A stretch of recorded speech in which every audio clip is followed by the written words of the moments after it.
ní àlùbáríkà torí pé lówó lọ́wọ́ àmọ́ yàtọ̀ ẹ̀ wípé owó kọ́ làlùbáríkà àmọ́ pẹ́rẹ́ gidi fi ń wọ̀n àmọ́ yàtọ̀ ẹ̀ ni. A single message for a global community, connecting the Yoruba heart to the soul of Islam. a bọ́ sójú kínní ojú ìbéèrè tó béèrè èèyàn ọ̀tọ̀ lẹ̀sìn ọ̀tọ̀ ní jíjẹ múmu ká máa sin lọ́hùn bẹ̀ ẹ̀sìn nìyẹn kò ní kí àwọn mọ́ṣáláṣí yẹn lówó àbáwọn tó wà ń bẹ̀ tí wọ́n ń sin lọ́hùn wọ́n lówó mo sì rí pé bó ṣe yẹ kí ṣọ́ọ̀ṣì náà rí nìyẹn gbogbo bàtà wà kéékèèké tí ṣọ́ọ̀ṣì wà láì pé jọ Sunday nìkan òun ni ẹ ní rí Monday kí ṣọ́ọ̀ṣì kan máa pariwo ọjọ́ sìn láì pé gbogbo ojoojúmọ́ òun ni wọ́n á máa sọ òwe tá a bá ní pé ó tálíkà ju èkúté ṣọ́ọ̀ṣì lọ torí èkúté ṣọ́ọ̀ṣì kí ló fẹ́ rí jẹ́ mbẹ̀ àwọn ìṣe wọn ìgbàkàrà àwọn ìgbé sára lọ bẹ́ẹ̀ so yóò ti ka ó fi hàn pé ilé ìjọsìn yìí ṣe ilé owó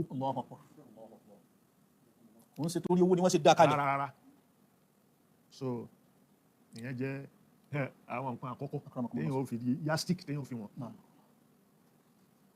ẹbí tẹ̀sùn bá ṣe pọ̀ bó ṣe mọ ìsì mi sí tó ń sa tó ń ṣe kíní ọ̀tọ̀ ló ń sa ìsì mi òun pe orúkọ Ọlọ́run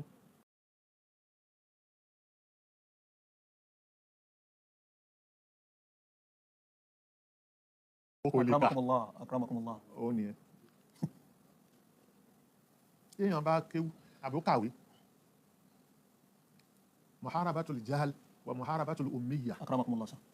ó nìyẹn ó fẹ́ gbọ́n àìmọ́kà àìmọ́kọ kò gbọ́nù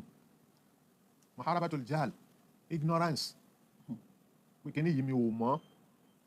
àìmọ́ yẹn ó ní ignorance èèyàn lè kọ kó kà síbẹ̀síbẹ̀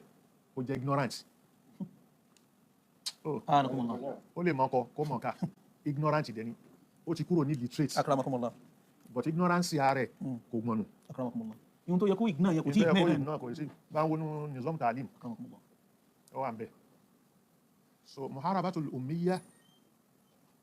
ó fẹ́ pé bí màmá rẹ̀ ṣe bí ẹ níjọ́ tán bí ẹ wọn bí ẹ kó o mọ́kọ màmá bí ẹ bẹ́ẹ̀ kalẹ̀ ni òun ni ummiya wọ́n fi ti sára ayẹ́ pé ummiyu ó tún yàtọ̀ sí èyí táwọn Yẹhudi máa ń lò tí Kùránì sọ ummiyu táwọn Yẹhudi máa ń lò kìí ṣe ẹni tí ó mọ́kọ mọ́kà ẹni tí ìṣara wọn ẹni tí ìṣe jù bí wọn òun ni ummiyu yẹn kò wọnú sákù wọn tó láwọn náà kára wọn sí Shabullahi al-Mukhtar so ẹni tó bá jẹ́ pé ẹyin kìí ṣe Shabullahi al-Mukhtar ummiyu ni lọ́dọ̀ wọn nínú definition wọn tó wọn àwọn ìyàtọ̀ tó wà bẹ́ẹ̀ nínú nizam ta'lim tí mo wí yẹn bàbá bí wọ́n ti lọ bá mi wá so àárí àmú ìyẹn ni ìbéèrè tó béèrè ẹ̀mí ọ̀rọ̀ ń lọ bẹ́ẹ̀ pé ẹ ti sọ pé sísin lọ́hùn àti ń tá jẹ méjèèjì jọ ń rìn pọ̀ ni wọn àdẹ́ ń ṣe kankan náà bó ṣe wá rí nísìn béèyàn ò bá rí nǹkan jẹ kò ní rí òun kí. àìrọ́ ni béèyàn ò bá rí nǹkan jẹ pé kò ní rí òun kí yẹn fi àyẹn kúrò ó lè rí òun kí dáadáa tọkàn yẹn bá wà ń bẹ à ń gbàwẹ̀ àjẹun ni but àìjẹ yẹn àìmú yẹn tá a fi bí panú kò ní ká má rí nǹkan kan ṣe sàárì tá à ń jẹ tàfífù ni Ọlọ́run fi ṣe fún wa ẹlòmíì ò wá mọ sàárì jẹ kò lè jẹ sàárì kò ní lọ ipò jí lóru kó wá jẹun kò mọ̀ ṣe bí àgbà yípo bẹ́ẹ̀ yẹn ni ó máa gbà ó jẹ ó ṣínú tán kò tún lè jẹ kankan mi ó tún di sínú ọjọ́ kejì bára tiẹ̀ ṣe rí ó sì ó ń kírun ó ń sin lọ́hùn bẹ́ẹ̀ so ebi kọ́ ló ń jẹ́ kí wọ́n máa sin lọ́hùn mo mú yẹn wá lápèjú níbi tọ́rọ̀ wá wà ní pẹ́tọ̀ gbogbo nǹkan ń lọlẹ̀ ọrọ̀ ajé mi sẹ́yìn pé ṣé káwá ṣe ìpèpè lọ bí pé kí wọ́n stop. mo kàwé ò ní kó lówó mo kéwù kò ní kó lówó mistake tí gbogbo wa ń ṣe wọ́n ní pé àbá ti pé ẹnìkan kàwé ìwé tó kà yẹn níjọ́ tó ti wọlé ìwé láti rí pé tiẹ̀ ti dà. Allahu Akbar. Ìwé tó ń kà yẹn ojú ọ̀nà là ni. Ojú ọ̀nà là ni rárá. Àwọn òyìnbó tó mú níjọ́ tí wọ́n wá tí wọ́n gbàyàn síṣẹ́ iṣẹ́ wọn tí wọ́n dálẹ̀ tí wọ́n gbàyàn síbẹ̀ dédé owó tí yóò fi máa wá yóò fi padà yóò tún fi wá ọjọ́ kejì òun ni wọ́n ń ṣírò fún òun lówó oṣù tó ń gbà kìí ṣe kó fi lówó ní tó ṣàmà sustain tí tó máa fi present níbi iṣẹ́ bẹ́ẹ̀ ni òun ni kò ní lájẹṣẹ́kù kò ní ó lè lájẹṣẹ́kù díẹ̀díẹ̀ àjẹṣẹ́kù yẹn ò mí ní ìpolówó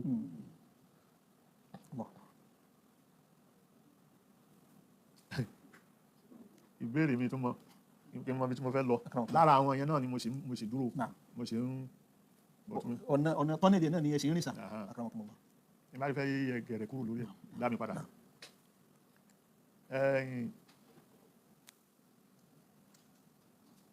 mistake tá a ṣe òun ni ká ti rò pé ẹni tó kàwé ó sì rọ́nà òun ló wá ran àwa tá à ń kéwú náà wípé tó bá ti kéwú àlùbáríkà nìyẹn ó gbàgbé yẹn ó ti lá àlùbáríkà nìyẹn àlùbáríkà yàtọ̀ owó yàtọ̀ nǹkan ọrọ̀ yàtọ̀ ọlá yàtọ̀ pàápàá ọ̀tọ̀ọ̀tọ̀ ni àlùbáríkà bẹ́ẹ̀ni ọrọ̀ ọlá bẹ́ẹ̀ni owó ọ̀tọ̀ọ̀tọ̀ ni kí mú definition yẹn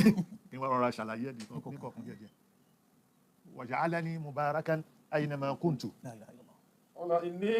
abdullahi a'udhu billahi minash shaitanir rajim bismillahir rahmanir rahim inni abdullahi atani al-kitaba waj'alani nabiyya waj'alani mubarakan aynama kuntu wa awsani bis salati waz zakati ma dumtu hayya waj'alani mubarakan aynama kuntu Ọlọ́run ṣe mí lẹ́ni tó lálùbáríkà ní gbogbo ibi tí ń bá dé sánẹ́bí ìsálówó kò kọ́lé kódà kò aṣọ ẹ̀ ó fọwọ́ kàbá ní bóyá kò ju 3 àbí 4 lọ ó sì lálùbáríkà. Qala inni abdullahi atani al-kitaba waj'alani nabiyya waj'alani mubarakan aynama kuntu gbogbo ibi tí ń bá dé báyìí mubarakan alálùbáríkà ni wa awsani bis salati waz zakati ma ibi tí mo fẹ́ lónìí ẹ̀ àlùbáríkà yàtọ̀ àlùbáríkà ò ní olówó kò ní pé kò lọ́lá kò ní kéèyàn lọ́rọ̀ ìkànnì ẹ̀ ẹ máa ń yà mí lẹ́nu àwọn ìwọ̀n pé ó ní àlùbáríkà torí pé lówó lọ́wọ́ àmọ̀ yàtọ̀ ẹ̀ wípé owó kọ́lá àlùbáríkà àmọ́ pẹ́rẹ́ gíta bí wọ́n àmọ̀ yàtọ̀ ẹ̀ ni owó kọ́ ààrẹ ni tí ò sin lọ́hùn tó ní owó kò mọ́ bọ́ ṣe ń bẹ́ pàápàá ó ní owó buhaya ẹ̀yin náà máa mọ̀ wọ́n mi fẹ́ máa dárúkọ kìí ṣe pé ó máa dúà ṣe ló jẹ́ kó lówó ó ṣe kìíní kan ló jẹ́ sọ Ọlọ́run máa ń fi pẹ́rẹ́gì tó bá wù ó máa fi ń wọ́n fún kálukú náà so ìyẹn ọlá èèyàn lè lọ́lá kó má lówó wàá rí báyìí wàá máa rí pé ọlá wà lára ilé ọlá wà lára kò sí ní kọ́bọ̀. bó bá ń sọ fún òun lówó lọ́wọ́ àwọn èèyàn nígbàgbọ́. wọn nígbàgbọ́ bó ṣe rí lótó bọ́dì lágbára ẹ́ńjìnì yóò rìn. bẹ́ẹ̀ dẹ̀ ni òótọ́ ni àwọn balọ́balọ́ba yẹn ọlá ni wọ́n ní ní wọ́n wáyé pé nítorí pé lágbájá jẹ́ ọba owó tó máa lọ́wọ́ owó tó kéré tí ó tó pọ̀ ó lè má nì so ọ̀tọ̀ọ̀tọ̀ ni èèyàn lè lókìkí wọ́n gbọ́rọ̀ ẹbí àwọn èèyàn àrò ìpé bó ṣe lówó nìyẹn wọ́n bá gbé bùkátà lọ wọ́n tanra wọn ni tó bá ní pé wọn ò ní wọ́n ni ahun ni tí ahun ẹ̀ ò dá wọ́n máa kà á sí pa ahun ni so ìyẹn tí mo ṣàlàyé mẹ́tẹ̀ẹ̀ta náà àwọn kan tó máa wá ń dà wá láàmú sinaa ṣe sìnà أكرمكم ṣé wà الله. mẹ́ تمهيد في الغرض من التعليم تمهيد في الغرض من التعليم أكرمكم الله. torí kí la ṣe ń kéwú la ṣe ń kẹ́kọ̀ọ́ سبحانكم الله. إن التعليم على نوعين méjì ni ẹ̀kọ́ هما التعليم الصناعي والتعليم الكتابي. kéèyàn mọ ọkọ kó kọ báyìí kó ká báyìí kìtàbí nìyẹn أكرمكم الله. sinai òun níṣẹ́ ọwọ́ ẹ̀kọ́ náà ló fẹ́ kọ́ ó fẹ́ kọ́ mechanic ó fẹ́ kọ́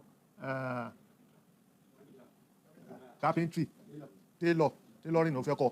gbogbo àwọn nǹkan yẹn ó fẹ́ kọ́ ẹ̀kọ́ sinai nìyẹn iṣẹ́ ọwọ́. ولكل واحد منهما وسيلة تؤدي إليه وغاية يهدف إليها. ó lọ́nà tó yàn ó gbà débẹ̀ ó sì níbi òréré tó ń lọ. أما الغاية من التعليم الصناعي àmọ́ òréré tí èèyàn ń lọ ibi ó kọ́ṣẹ́ ọwọ́ فتحصيل المعيشة kó lè rí jẹ سبحانكم الله. kò sí ìwé mẹ́ o kò sí kéwú mẹ́ o ومرافق الحياة kò sì lè gbádùn من تهيئة الطعام والشراب láti lè ṣe ní rọrùn bó ti jẹ bó ti mu واللباس bó ti wọ̀ والسكن bó ti gbé والمركوب bó ti gùn ووسائل الانتقال من مكان إلى مكان àti means of transportation láti ibìkan sí ibìkan ونحو ذلك àti tó bá jọ bẹ́ẹ̀ مما بدأ مع الإنسان منذ البداية الأولى léyìí tó dàgbà mọ́ èèyàn níjọ́ téèyàn ti wà béèyàn ṣe ń dàgbà ní gbogbo nǹkan yẹn ń dàgbà. ولم يلتزم الإنسان وسيلة واحدة في كل مكان àwọn èèyàn gbójú pọ̀nà kan náà níbì kan náà بل كانت تختلف باختلاف المحيطات ọ̀nà tí wọ́n ń gbà yàtọ̀ ọ̀tọ̀ bí agbègbè tí wọ́n ń gbé ṣe yàtọ̀ ọ̀tọ̀ أكرمكم الله. bẹ́ẹ̀ ni gbogbo nǹkan yẹn yàtọ̀ ọ̀tọ̀. وكانت تتغير بتغير البيئات حتى انتهت إلى الأجهزة الميكانيكية التي تدير العالم اليوم وكانت تتغير ìmọ̀ ayé yàtọ̀ ọ̀tọ̀ síra wọn بتغير البيئات bí àkálukú environment bí kálukú ṣe wà bí حتى ìsìn àwa wà ní àwọn áfíríkà bíi أكرمكم الله. àwọn wàsílà tá a fẹ́ fi ojúpọ̀nà tá a fẹ́ fi rí nǹkan ṣe ó yàtọ̀ sẹ́ni tó wà ní Europe lápèjúwe ẹni tó wà láfíríkà bíi tó ń bá wọṣọ tàbí tí ò wọṣọ tó ti lo àwọn nǹkan díẹ̀díẹ̀ kan tó kàn fi bo ara ó ti tó bíbí ààyè ṣe rí أكرمكم الله. ó yàtọ̀ sẹ́ni tó wà ń lo òyìnbó dáwọ́ pé yìnyín gbogbo ẹ̀ tútù ni